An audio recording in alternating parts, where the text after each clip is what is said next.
And Dr. Rajan Kumar from the School of International Studies at JNU is now joining us with his perspective on developments in the Middle East. Dr. Kumar, thanks for being with us. Is Israel's response crossing the lines of legitimacy? Thank you, Mark, for having me here. In my view, what Israel is doing is definitely crossing the line without any doubt. Although, let me tell you that what Hamas did is completely unacceptable. It was a kind of terrorist act, and that kind of that went against the Palestinian Authority in general, and also against Hamas as what it was known to be a liberating force. Although many of the countries treat Hamas as a terrorist organization, India doesn't do it. But the way Israel is responding, it is crossing the limit without any doubt. For instance, there are a lot of civilians who are suffering. Water is not available. Hospitals are in crisis, and then internet has been cut off today, as I know. So all that basically is hurting the civilians, and I think Israel has to understand that the international community, as you saw in the international voting at United Nations also today, roughly 120 countries were asking for some kind of ceasefire so that the humanitarian aid can be delivered to people who need there in Gaza. It's a small place with a very densely populated place. And in that kind of situation, the bombing is doing a lot of damage to civilian population. And unfortunately, what is happening, this is also kind of questioning or casting a doubt on the credibility of Israeli attacks, because Israel is not achieving the target that it seeks to achieve, which is eliminating Hamas there. Rather, it is damaging civilian population, and is also turning the international community against Israel in a large way, as 120 countries voted in favor of ceasefire. So that goes, that kind of conveys a message. Right. But Dr. Rajan Kumar, if we look at that UNGA resolution, does sympathy for the Palestinian suffering imply actually support for groups like Hamas?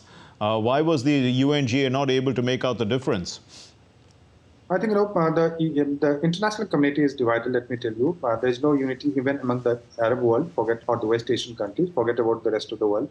So it shows the way the countries are divided. So 120 countries in that Jordanian resolution, they voted in favor. But when the amendment came, this is very interesting, because when the amendment was brought by Canada, so more than 80 countries also supported that amendment, which means that there are a large number of countries which would like to condemn the attack done by the Hamas. And then there are a few countries which are in favor of, especially the Arab country, Muslim country, supported by China and also Russia, etc. So they always vote in favor of Hamas and with the Arab world. But there's a large number of countries which are willing to condemn Hamas also.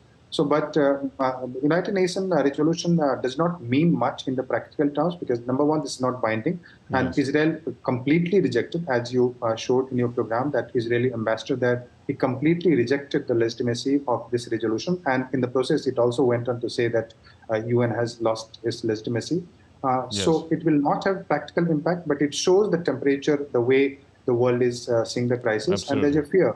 There's a fear that this crisis might escalate further, and that will lead to massive crises all over the world. So what is the way then for Israel to progress, given that even the US now seems to be advising it against an all-out ground offensive? There is a shift in US strategy, if you have been following very clearly, very closely. So there's some shift in US strategy where internally it seems that US is pushing for some kind of surgical and targeted strike rather than all-out ground offensive, because it fears that this will jeopardize the lives of the hostages. There are 200 people in captivity, as you know. So that would be in crisis. This will also stall the ongoing process of negotiation, back-channel diplomacy, which is happening with the help of Qatar and other countries. So getting the hostages out without any damage would be difficult if the ground offensive goes all out. So US is putting the pressure on Israel also, but it seems that Israel is willing to go for a bigger offensive, which would not be appreciated by a large number of countries, especially if it damages the civilian population. It is bound to kind of have a massive casualty from both the sides, and that might also lead to a kind of regional conflagration where Hezbollah from Lebanon might get involved, and if Hezbollah gets involved, then Syria, Iran, etc., automatically will get Yes. involved. So these are the fears because of which US is trying to shift its policy. Earlier, it said that it will support Israel no matter what, but now it is saying that it will prefer some kind of surgical targeted strike rather than an all-out strike. Because it will also bring a lot of crisis for United States, because U.S. interest in Arab world, that will be completely destabilized and will come under crisis. So U.S. is very careful and is trying to shift. And the civilian casualty, that is a huge Yes, thing. that figure continues to rise. Absolutely. But Yeah, Dr. Rajan, you did mention about Qatar. What role can it play in resolving the conflict? Because it doesn't seem to be having much success in the hostage negotiations. See, this crisis is very complicated, and it's not easy to solve the crisis. What we can expect at this stage, some kind of humanitarian truce, at least for some time. In fact, in the resolution also, US was pushing for some kind of humanitarian, pause where the aid, etc., can be supplied.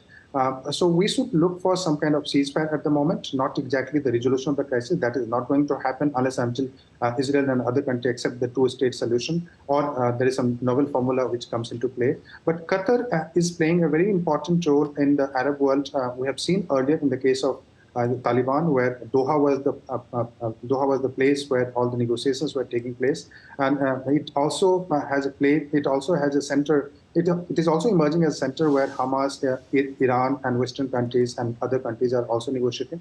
So Qatar is trying to play a very important role in the region in terms of bringing the conflicting parties together and providing a platform so that they can negotiate. But a resolution for this kind of crisis is extremely unlikely given the kind of situation that we have.